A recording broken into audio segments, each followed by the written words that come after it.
से इस बार शीतकालीन सत्र की शुरुआत हो रही है, लेकिन इस बार विधानसभा बदली बदली नजर आएगी। चूंकि नियम बदले हैं तो इस बार जो है तमाम चीज़ें और बदली होंगी। इस मुद्दे पर कांग्रेस की विधानमंडल दल की नेता आराधना जी हमारे साथ मौजूद है।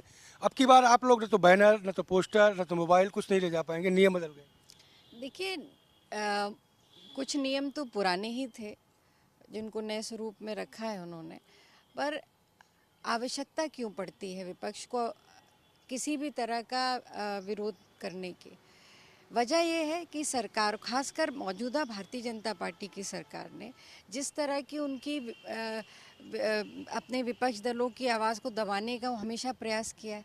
हम सदन के अंदर पूरी संवैधानिक रूप से अपनी बात को रखना चाहते हैं, सरकार नहीं रखने देती, तभी तो हम विरोध करते हैं, तभी हम बैनर ले जाते हैं कि कम से कम सुन नहीं रहे हो तो पढ़ तो लो कम से कम।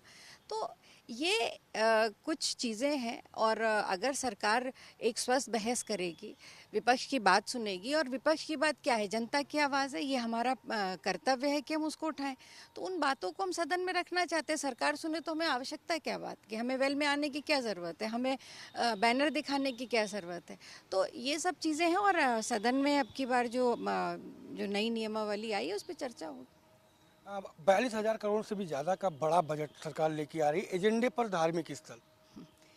देखिए, सबसे बड़ी बात यह कि जो पिछला बजट था, मुख्य बजट जो था, वो सरकार के ज़्यादातर विभाग ऐसे हैं जो 20% भी नहीं खर्च कर पाए, कुछ विभाग तो और भी कम उनका औसत है। तो जब आप पिछला मुख्य बजट नहीं खर्च कर पाए तो आपको सप्लीमेंट्री बजट लाने की क्या आवश्यकता है? तो ये तो बात स्पष्ट है कि भारतीय जनता पार्टी और किस मत में आप दे रहे हैं, बिल्कुल बहुत अच्छी बात है।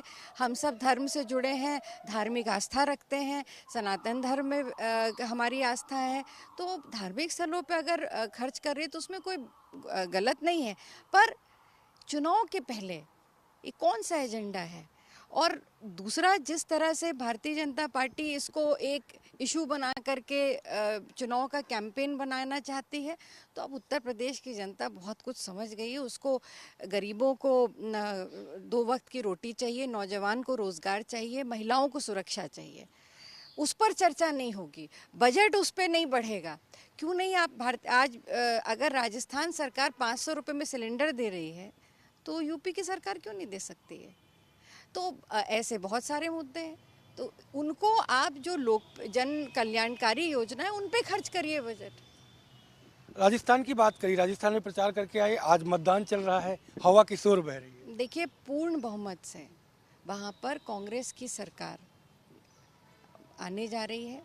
जिस तरह से मुख्यमंत्री अशोक गहलोत जी ने पिछले 5 साल में काम किया, मेरा भी जितना राजनीतिक अनुभव है, मैंने कभी नहीं देखा कि 5 साल की गवर्नेंस के बाद कोई एंटी इनकम्बेंसी नहीं है सरकार के खिलाफ। तो मुझे विश्वास है कि आज का जो जनमत है वो जनता विकास के नाम पे देगी। जिस तरह से उन्होंने 25 लाख की जो चिरंजीवी योजना है, जिसमें इलाज का, मुफ्त इलाज का उन्होंने पिछले 1.5 साल से वो चला रहे हैं, महिलाओं को 10,000 रुपये देने की बात है, 500 रुपये में सिलेंडर देने की बात है, इस तरह की जो योजनाएं हैं, नौजवानों को, छात्र छात्राओं को टैबलेट और टैब देने की बात है, तो वो ये सारी योजनाओं पर मुझे विश्वास है कि राजस्थान की जनता मत करेगी कांग्रेस के पक्ष में। एक अंतिम सवाल, रवि वर्मा के बाद आज प्रमोद पटेल कांग्रेस के परिवार में शामिल हो रहे हैं, सपा को लगातार झटके लग रहे हैं। देखिए, बहुत सारे लोग जो थे पुराने कांग्रेस से, वो सपा में गए थे, तो और चुनाव के बाद गए थे, हमारे गठबंधन के भी बाद गए थे। तो ये तो एक सतत प्रक्रिया है राजनीति में, जहाँ पर उन्होंने देखा कि जिस स्थान पर, जिस ज़िले में या जिस क्षेत्र में जहाँ पे उनको सपा में अपना बेहतर भविष्य नज़र आया, वो गए। और दूसरा, कांग्रेस की आंधी जो पूरे देश में चल रही है, और बहुत कुछ जो है वो 3 दिसंबर को जब रिजल्ट आएंगे तो तय हो जाएगा।